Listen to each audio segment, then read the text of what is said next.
Picture this, dear friend, a warrior, brave and bold, charging into a shadowed cave, sword raised high. One glance at her face, Medusa, and he freezes, flesh turning to cold stone. His scream silenced forever. Hunted by heroes, her head a prize for gods and kings. But what if Medusa wasn't born a monster? What if she was cursed, a victim of divine jealousy, punished for a god's crime? This tale, from Ovid's Metamorphoses, hides a secret darker than her gaze, a 3,000-year-old story of betrayal, violation, and vengeance. In our wiser years, we know myths aren't just legends, they're warnings. Why did Athena curse her own priestess? Was Poseidon the villain, or Athena the true horror? Join me now, as we unravel Medusa's truth, a secret that will petrify your view of Greek gods forever. Now, step back, dear friend, as we do in myth's darkest corners, to ancient Greece, where gods walked as men, and beauty was a curse. Medusa, born mortal among immortals, was one of 3 Gorgon sisters, daughters of sea gods, Phorcys and Ceto. Ravishing, her hair rivaled Athena's golden locks.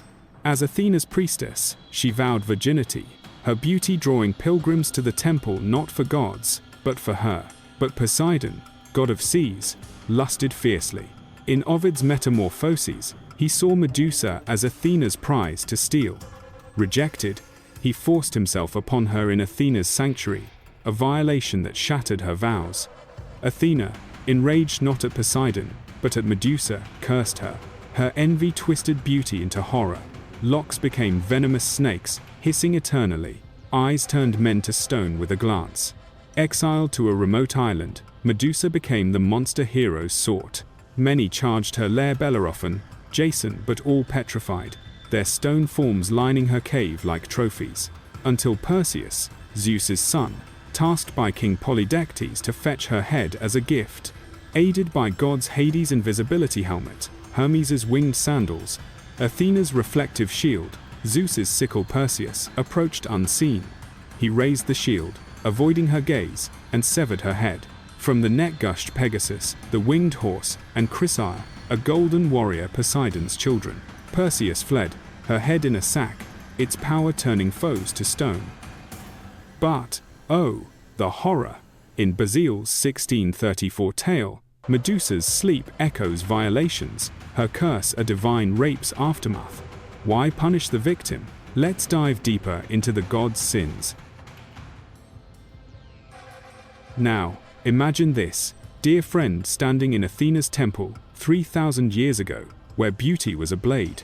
Medusa wasn't always monstrous. Ovid paints her as Athena's favored priestess, her tresses, a wonder to behold. But Poseidon's assault wasn't random, it was war. As Pausanias notes in Description of Greece, Poseidon and Athena vied for Athens' patronage, the sea god's rape a desecration to mock her. Athena, virgin goddess, couldn't punish Poseidon immortal kin, but Medusa, the mortal scapegoat. Her curse, as Helen Cixous argues in The Laugh of the Medusa, was patriarchal erasure, snakes for her seductive hair, stone gaze for her threatening beauty, turning victim into villain. This twist surprises, doesn't it? In Hesiod's Theogony, Gorgons are primordial terrors, but Ovid humanizes Medusa, a shift from monster to martyr. Her island exile, a prison of isolation, echoing women's seclusion in ancient rites.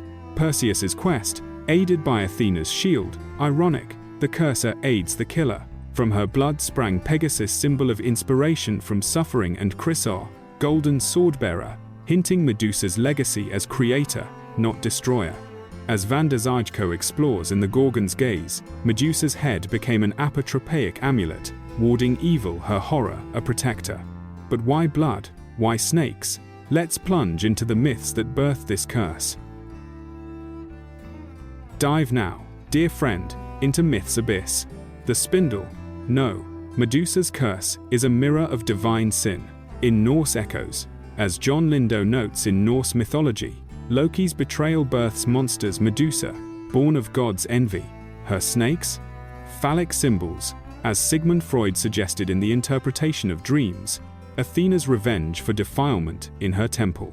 But deeper, In Greek rites, as Marina Warner details in Monuments and Maidens, priestesses like Medusa underwent hieros, sacred unions with gods, often violent, to birth heroes. Poseidon's assault? A twisted rite. Athena's curse, a silencing of the violated. The petrifying gaze, a shield for the abused. As Cixous reclaims, Medusa's monstrous power empowers women.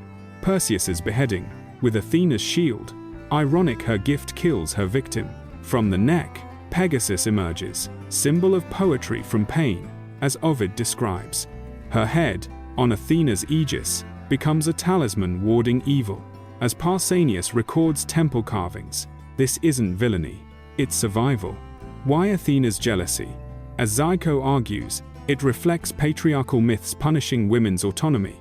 Medusa's story screams, gods sin, mortals suffer. But in her gaze, we find defiance.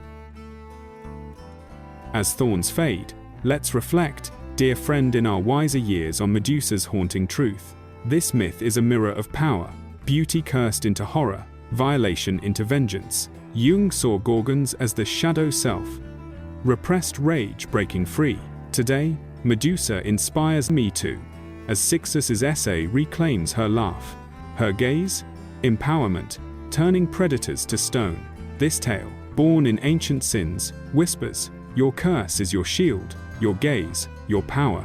Across 3,000 years, Medusa's gaze endures, from victim to icon. In our wiser years, she urges us to wield our shadows. What myths haunt you? Share below. Like if this petrified your view, and subscribe for more unveiled horrors.